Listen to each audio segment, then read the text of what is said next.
Well, Nick, welcome to the program, and thanks so much for your time. Boy, oh boy, it was somewhat depressing to get that annual inflation figure for the September quarter yesterday, coming in at 7.2. I mean, it's amazing how people now understand all about inflation more than they used to, I think. What were the expectations, though? I mean, it seemed like people were thinking it was going to be about 6.5, and they got it so wrong. Yes, that's right. So the Reserve Bank's forecast, which was set back in August, was for an annual rate of 6.4%, and market and most economists' expectations for a rate from, as you said, around between 6.5% and 6.9%, I think was the highest forecast. But as you say, no one was expecting 7.2%. Some of the surprise factor was from much higher than expected domestic and international airfares, and they often bounce around quite a bit. But I don't think anyone quite realised how widespread and entrenched inflation is becoming.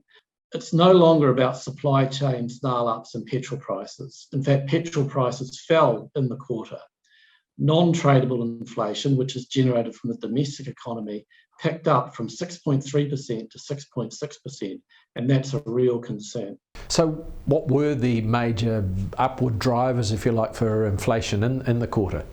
Yeah, so it was, most of the items had increases, but there were particularly big increases within the food group, especially for fruit and vegetables, housing and household utilities, especially the costs of building a house, and property rates that are set by councils, so they increased by 7%.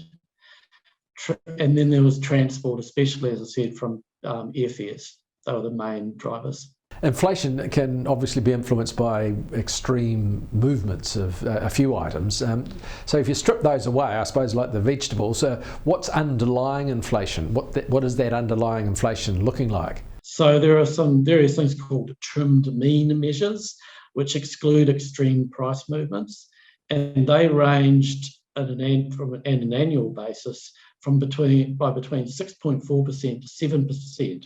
So not a lot lower than the headline rate, actually, and that's hugely worrying, because it does show that inflation isn't just being caused by a few one-offs. It's being driven by a wide range of items in the CPI. So the New Zealand dollar, it's been weakening, of course. It's been so up and down over the past year. What impact will that have on inflation?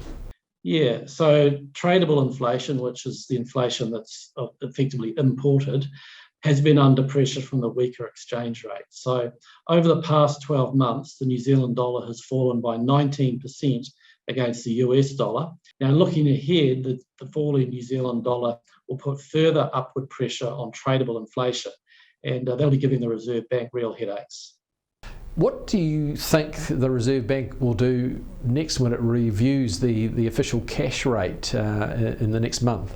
The upshot of all this, Mark, is that the Reserve Bank will be under pressure to increase the OCR more rapidly. The chances have increased of there being a 75-point increase at its final review for the year on the 23rd of November. And I think the market's already starting to price that in. And I guess finally, how high do you think the OCR will go? Yeah, the OCR could end up exceeding 5% by the early to the middle of next year, and it might end up staying higher for longer. In fact, market expectation at the moment, which might be a bit overcooked, is expecting a sort of a terminal rate, they call that, of 5.4%. And this has been and will be flowing through to mortgage interest rates, which will make life difficult for many people. And this includes not just homeowners, but also farmers, where collectively every 1 percentage point increase in average interest rates will cost the agricultural sector over $600 million per year in higher interest payments. And this isn't at all great. This will be really unwelcome, especially at a time when input costs are rising and squeezing profitability. But the Reserve Bank simply has to get inflation back under control, and even if it means some rather tough medicine over the next few months.